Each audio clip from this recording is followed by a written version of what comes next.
Hi, I'm back. I got the first set of strings ready to go, so I guess I'll go ahead and just get with it. These are the Dean Markley Vintage, and show the package right here. These are the Dean Markley Vintage. Like I said, these were pretty common way back in the day, and I think they took them off the market and then put them back on. And like I said, as of right now, I'm not entirely sure if they still make them or not. So this could be all, that could be like the ultimate con, and they don't really make them anymore. But anyway, just for the sake of this video, I'm gonna go ahead and play it. And anyway, we'll be using the trusty old, this right here is trusty old Schecter, and of course I'm running through the PV3120. But here we go.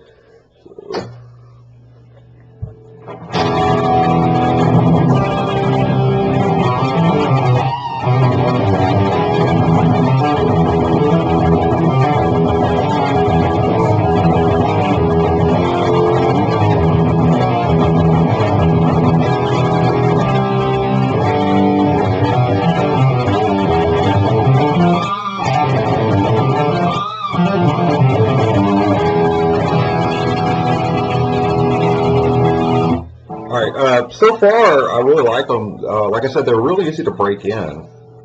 I didn't really have to do a lot of pulling or tugging or whatever. And anyway, that brings me to one of my first tips to anybody who's watching this. There's a lot of different ways you can stretch strings. And one of the ones I see a lot of guys doing is they'll physically grab the string and start pulling on it. I would totally recommend not doing that. And the reason why is because years ago I had a friend of mine, well, he's more of an acquaintance, but he bought a vintage guitar. And I believe it was an old, like a Melody Maker or something like that. But anyway, he bought some brand new strings for it, and he was so excited. Oh, look at my, first time, he's like a big Ramones fan or something like that. And anyway, he went home and started tugging on the strings, and he actually popped one of the machine heads out, right?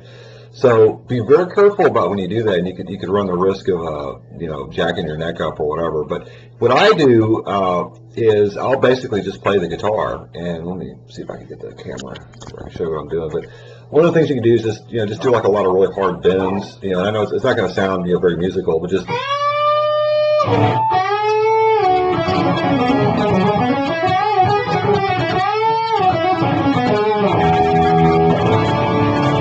and then double stops work really good too. So.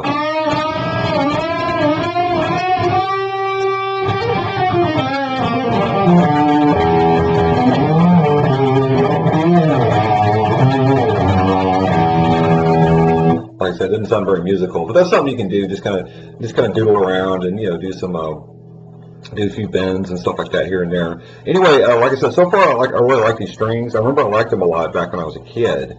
And I was kind of glad I actually, they actually did. If they only put them out limited run or whatever, I actually like the idea that they actually put some out because I remember I really enjoyed them. And for some reason, when I looked on the internet about these particular strings on like guitar blogs and stuff like that, they got a really low rating. I don't know why. So I don't know. Maybe they corrode really fast or whatever. But I really like them a lot. And anyway, this is the first of the series. And I think what else I need to say here.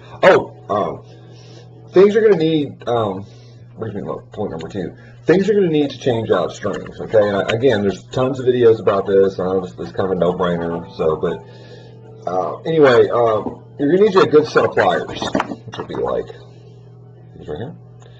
And then you'll probably, I don't have one handy, string winder, but you can also do this right here, which is this is actually made by Ernie Ball. This is basically just a drill that you can hook up to your machine heads, right?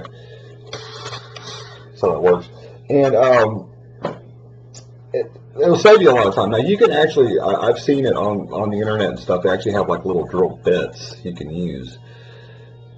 And they basically just connect to a drill, and and it really saves a lot of time. Because I remember back when I first started, I didn't really know. Don't laugh at me for saying this. I really didn't know how to use a string winder because none of my friends, ever used one, and they, we were so broke we didn't really change out strings that much. But it takes forever. It takes forever to sit there and change strings without one. So it's a really good idea to get either a string winder or something like that, or just rig up a drill and get the little bit. I think maybe you can get one on Amazon or something like that. But anyway, that's the first thing. But so far on these Dean Markley, the only cons I can think of is they don't make them anymore. That's the big one. I don't know about the longevity of them. So maybe that's what a lot of people have a lot of problem with.